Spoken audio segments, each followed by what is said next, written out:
Alright, so hi, I'm good, and I'm going to show you my low life frenzy Facebreaker.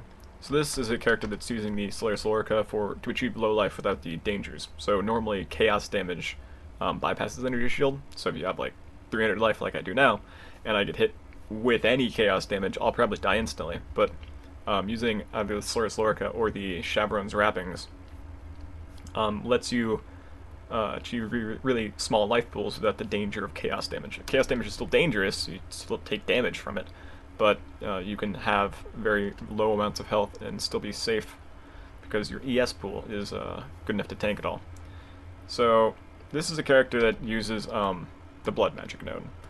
It's a low life blood magic frenzy build. And this character really works because of math. And I kind of do mean that. So, frenzy costs a lot. It's one of the most expensive skills in the game. It gives you more attack speed than anything in the game. I mean, with a couple frenzy charges and a quality frenzy gem, you can get like 200% increased attack speed over the use of some other skill. And it also gives you a little bit of physical damage as well. But the mana cost becomes really absurd really quickly. So right now it costs 113, and I cast this about 3 times a second with full charges. So, well, yeah, so it's like 113 mana per use, and I attack like 9 times a second, so it's 3, since multi-strike hits 3 times, it's 3 casts of it, so it's a lot of mana. I mean, if I was using this on a mana supply, it would be like 300 mana a second, which is really, like, that's a lot of mana.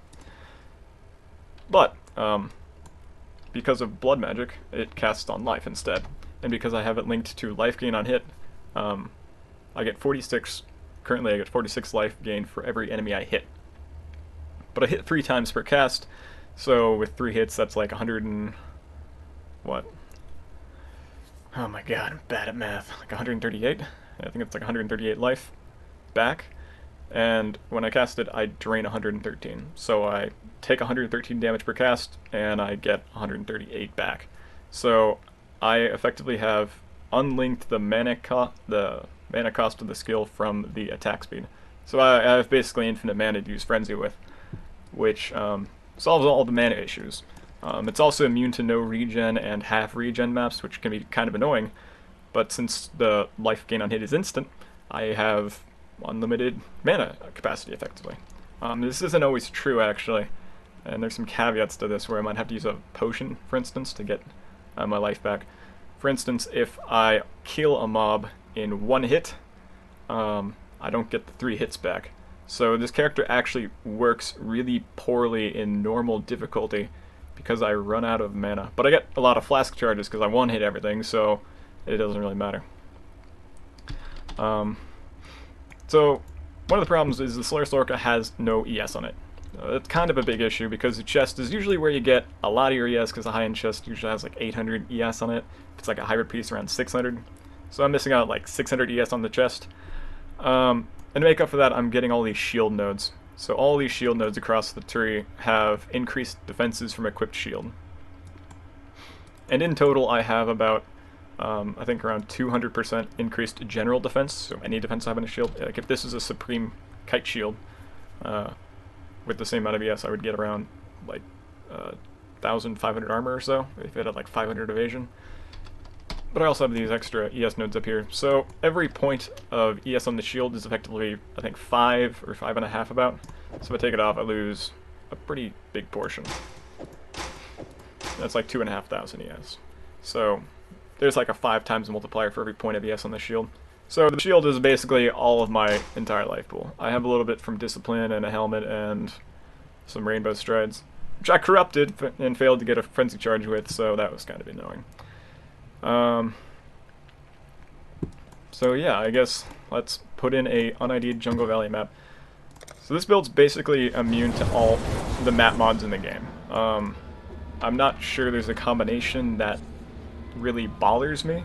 There's like chaos damage over time is annoying because you have to keep running and leeching, so you can't stop. But besides that, this build's kind of immune to map mods. So what are the benefits of a low life? Oh my god. Nope. Nope. Okay, I'm fucking temp chains. Spring is here, suffering is here.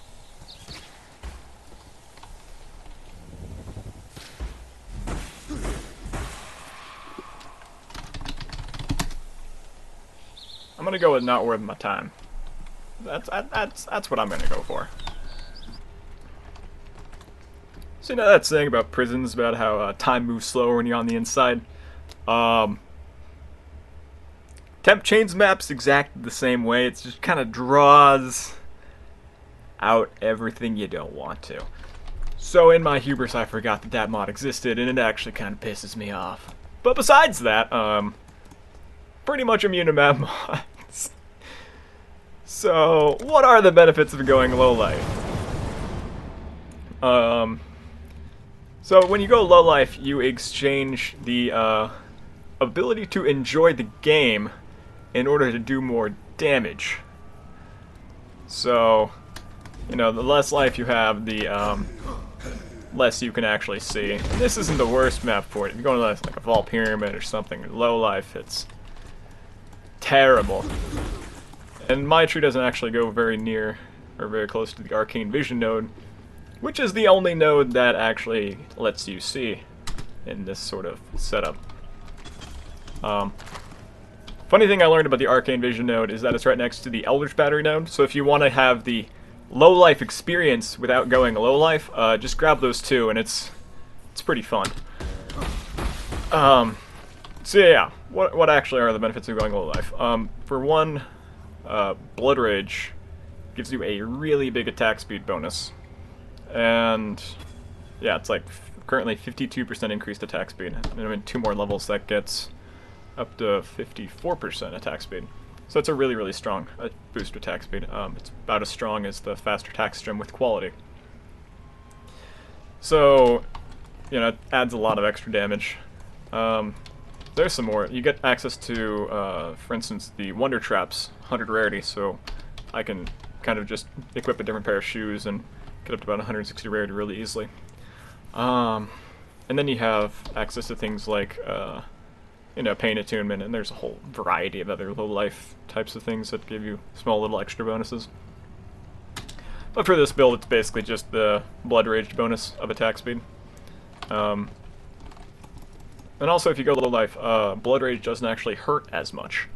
So if I activate Blood Rage, it's not like with no cast resistance. It would normally be at 6% of my life pool a second. But because my life pool is really tiny, it's really not that much damage, and it's really easy to sustain. I think I take like 100 damage a second, but it's not that hard to leech it all back. So, yeah. With full charges and everything up, this guy gets to 15,000 straight physical damage. If I equip Hatred, it's like 22,000-ish. If I had a Frenzy Charge my neck and boots, I think would get up to about 27,000-ish. Like I said, the damage isn't actually any better in this version than it is with like a Bringer of Rain or a an Abyssus. Like the damage is actually worse. But I think this build is considerably safer than either of those, because usually you're going to be using Blood Magic on your skill, and actively using the skill kind of hurts you a little bit. It's not a whole lot of damage, and you can sustain the mana cost, but it's just extra damage that you have to leech back. And because you're probably not going to get Vaal Pact, the leech is an instant, so it actually affects your total leech rate if you get more and more attack speed, because you take more damage. So if you're doing 600 damage a second to yourself, that's a lot of leech you have to make back. And you can only leech 20% of your life pool a second, so it is actively hurting you. So yeah, this build is immune to double reflect. When I have 3 shocks on me and it's double reflect, that's when reflect actually starts hurting. I can kind of explain why. Vaal Pact gives instant leech, so leech is instant, and I have 18% total leech with the life leech gem. This gem isn't really important I can get enough leech with Blood Rage to normally sustain anything. And if I had better gear, like if I had perfect gear, I could get another, what, 6 on the amulet and then 2 and 2 on rings. So I can get another 10% leech. That's possible.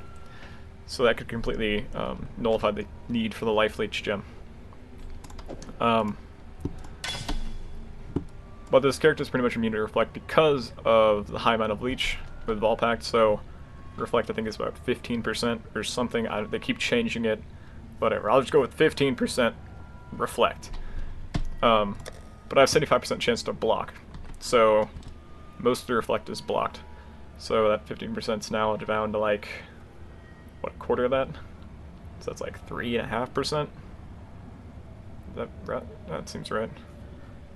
About 3.5% total damage back. And I can out-leech that.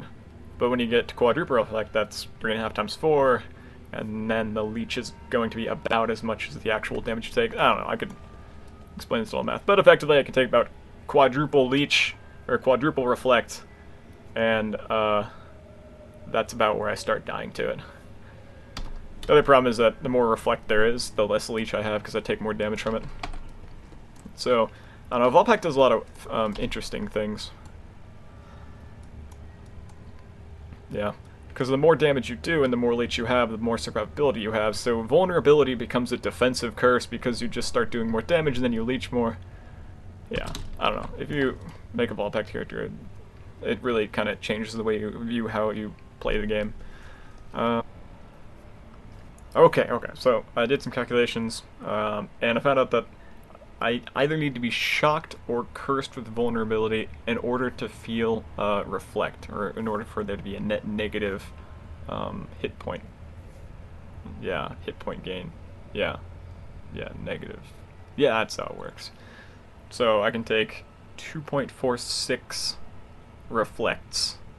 So double Reflect and I'm shocked, that'd be 2.6, and cursed vulnerability, that's like 2.7-ish, at which point I'm only taking about, what, 3% Reflect damage, I think? Yeah, something like that. Anyways, that's the math. So the guy is really, really tanky against all sorts of Reflect, basically immune to it. Yeah. So like I said, this guy doesn't really care about map mods. Chaos damage over time is annoying, but that's about it. Anything else to talk about this guy? Not really. The way I made this character isn't actually the most efficient way to do this. And it's not because I didn't realize how many pitfalls there were with basically making this character, or playing it more specifically. I'll show the clip of me fighting the Weaver at the end. Because that fight was, I got really, really low ES, basically because of movement speed. And, you know, there are other issues with, like, desync and such. But this is a Vaal Pact character. All my life comes from leech. If I don't leech, I don't live. I don't get life. I don't get ES. I don't get all that effective pool to actually take damage from. So I have to be hitting something to leech. And it doesn't really seem like that big of an issue. You just keep running up the mobs and, you know, hit them in the face until they fall over and get life back. Like, that is simple. That works. Except when it doesn't. And it doesn't because if enemies are desynced, like say there's an enemy right next to me on my screen, but on the server side the enemy is over here, and I click and hold on it to just hit it, I'll start attacking it on my screen, but on the server I'm actually running all the way over. And that time where I'm actually not doing anything, I'm just like running to the random location on the map that I don't know, I'm not actually attacking when I should be. So I'm not leeching and I don't get life, and then I sort of die. Like that can happen. The other issue is the ever-increasing amount of chaos damage that exists, and like the sutured aberrations, I think they're called zombies that die and they unleash poison clouds on you.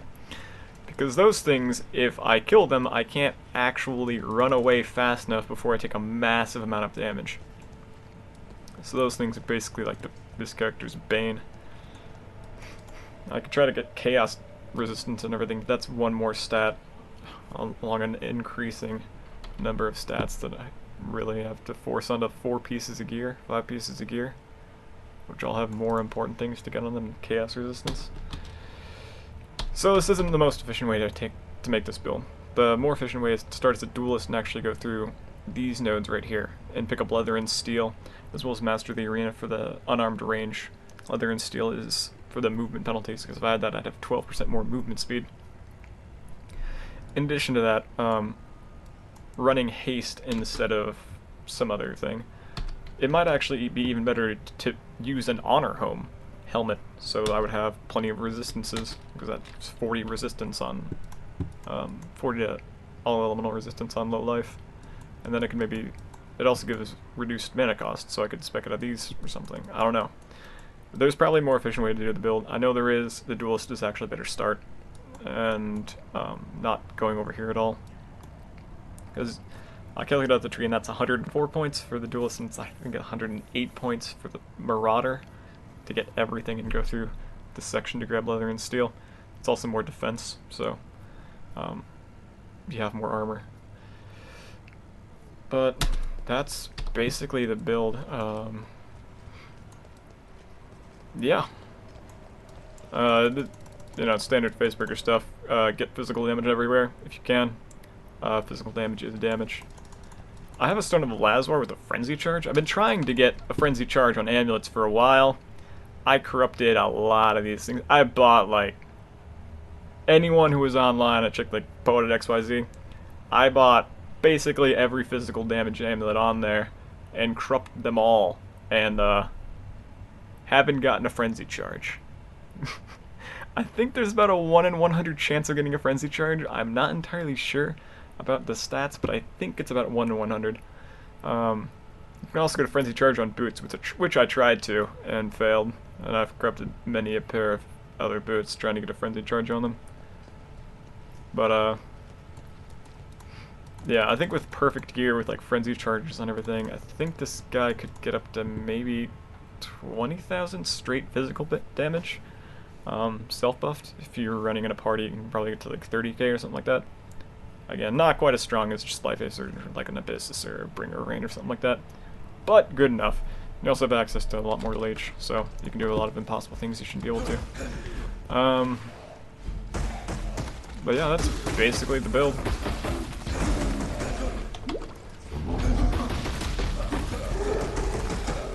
Alright. And I hope you enjoy it. Alright, I'm gonna show you the boss now.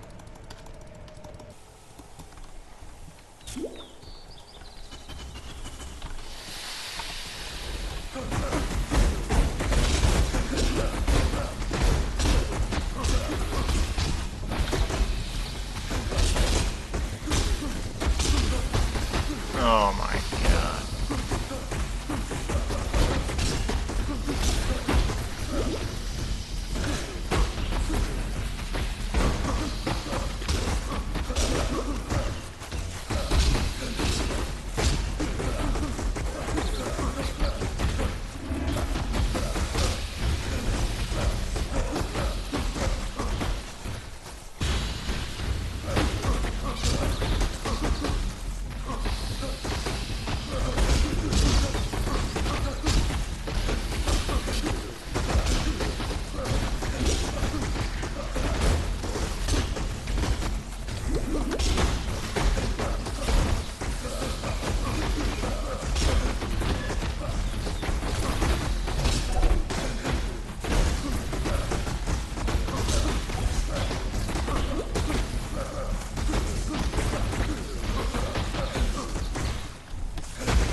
I don't even care.